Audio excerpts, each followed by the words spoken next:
Nos maisons, en particulier à la campagne, abritaient de nombreuses bestioles pas vraiment désirées. J'ai bien dit abritaient, car j'ai constaté au fil des années que les mouches qui infestaient les cuisines avaient quasiment disparu.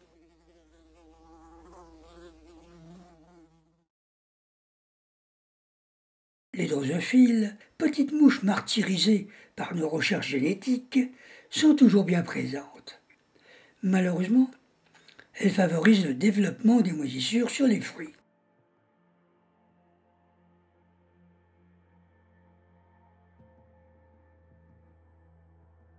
Certaines bestioles s'habitent encore dans nos logis. Diverses punaises comme la réduve masquée et la punaise américaine y séjournent parfois.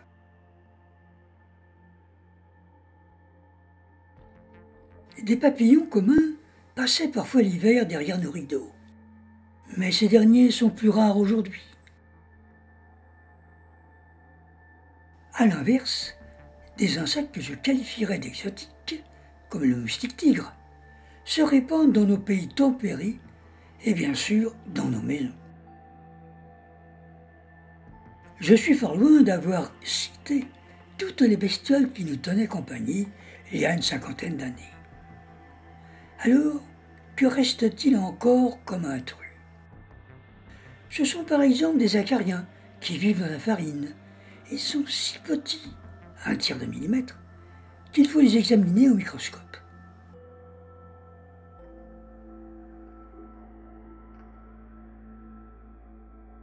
De même, j'ai observé des insectes qui vivent également dans des paquets de farine. Ils mesurent environ 1,5 mm de longueur. Il s'agit des psoques, nommés Liposales. Ils ont de 6 à 8 générations par an. Ils affectionnent les milieux humides, mais peuvent s'adapter à une atmosphère relativement sèche.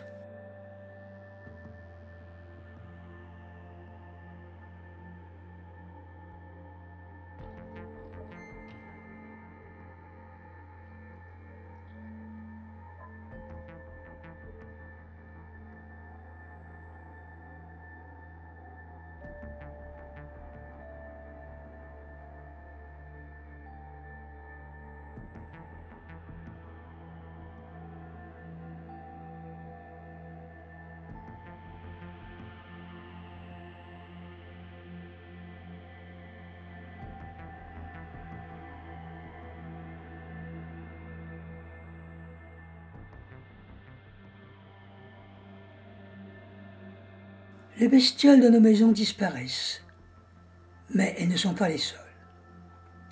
L'activité humaine, nous ne pouvons plus l'ignorer, est à l'origine de l'effondrement de la biodiversité.